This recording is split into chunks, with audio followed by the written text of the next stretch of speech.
Nancy, and Randal Baron from the Philadelphia Historical Commission will discuss Blitzstein's connections to Philadelphia.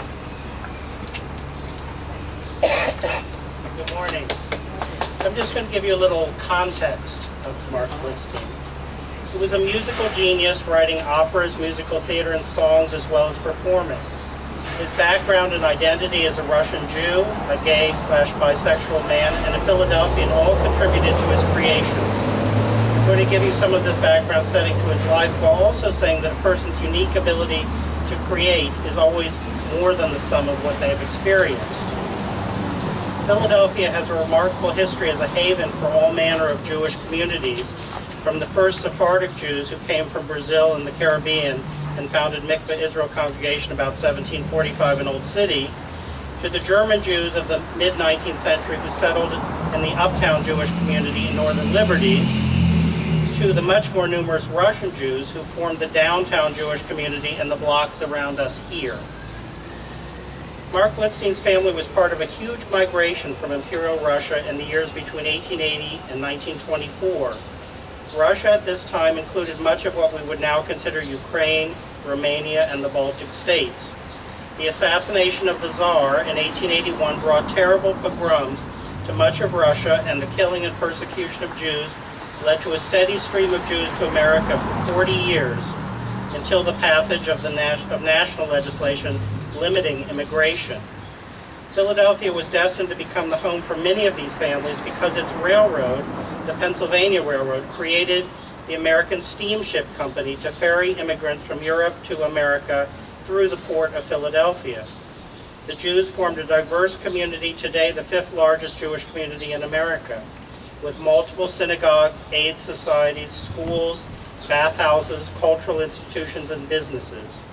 Some of the remainders of this community in terms of buildings around us include Society Hill Synagogue, that was once the Romanian congregation, B'nai Abraham, Russian congregation, Kesher Israel, as well as the Turgenev Society and Hebrew Literature Association that existed in the bank that still stands at 2nd and Pine Streets. There were union halls. The Rosenbaum Bank of 609 South 3rd Street is still standing. Wheatley Hall, that was at 511 South 5th Street, was the home of the Tomaszewskis, who performed Yiddish theater. There was Fabric Row on 4th Street. Many of the residents of this community were fabric workers. Their politics were often Zionist and socialist. Mark Blitzstein's family came from Odessa. His grandparents, Marcus and Anna Blitzstein, founded an immigrant bank in 1891 that sold steamship tickets and helped conduct the important business of people's lives. They constructed a grand building at 4th and Lombard Street that unfortunately is now no longer standing. The whole family was involved, and Mark Blitzstein would have gotten to know these people, their lives and cares of his whole community. The bank survived until the Great Depression brought a run on the bank, from which it never recovered. This was a tragedy for the community and the Blitzstein family. They also were involved in setting up the Wayfarers' Home, which was a residence for people coming off the ships that often served for the first year as the home for many of these immigrants. And they were involved, his family was involved in Yiddish theater as well as Russian literature. Mark Blitzstein was a gay man who wrote in letters about his many relationships with men, although he eventually married a woman.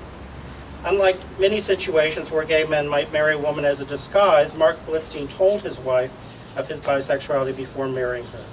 Although he blossomed as a gay man in Europe, the context of gay men in Philadelphia almost certainly had an influence on him. Jonathan Katz, in his book Gay American History, discusses a section of Lower Walnut Street in the 1890s that was known to be frequented by homosexuals who signaled to each other by wearing red ties. Although the 1920s in Philadelphia and America were less repressive than the Lavender Scare period of the 1950s, the homosexual scene was repressed by a general lack of acceptance and threat of job loss, if not violence. Although Mark Blitzstein came out to his father, he took pains to keep the news from his mother. Interestingly, the homoerotic poetry of Camdenite Walt Whitman played a role in several of Mark Blitzstein's creations. Certainly the shared sexual identity of Mark Blitzstein with musicians Samuel Barber, Giancarlo Menotti, Aaron Copland, and Leonard Bernstein contributed to his camaraderie working with these people. Philadelphia as a city provided opportunities for Mark Blitzstein to be financially sustained, to learn and to perform. He studied languages and Indian culture at University of Pennsylvania. He studied music and musical theory at the Sternberg Conservatory of Music, Philadelphia Musical Academy, and Curtis School of Music. He spoke to audiences eager for his essays on music. He performed at the Philharmonic Society of Philadelphia, the Academy of Music, the Philadelphia Civic Opera, the Philadelphia Society for Contemporary Music, the Bellevue Stratford Ballroom, the Penn Athletic Club, the Philadelphia Art Alliance, and the Mellon Galleries. Philadelphia was and remains a major source of musical culture. Mark Blitzstein grew up in a multilinguistic environment which probably contributed to make him a great artist of matching words to music. His family was involved in theater and politically involved and concerned for others. His identity as an outsider to society, both as a Jew and a homosexual, his exposure to Yiddish and Russian music and theater, his specific history growing up in a sometimes wealthy family that came upon hard times, all added to his ability to create works of political, social, and musical significance, such as The Cradle Will Rock and many others. Thank you.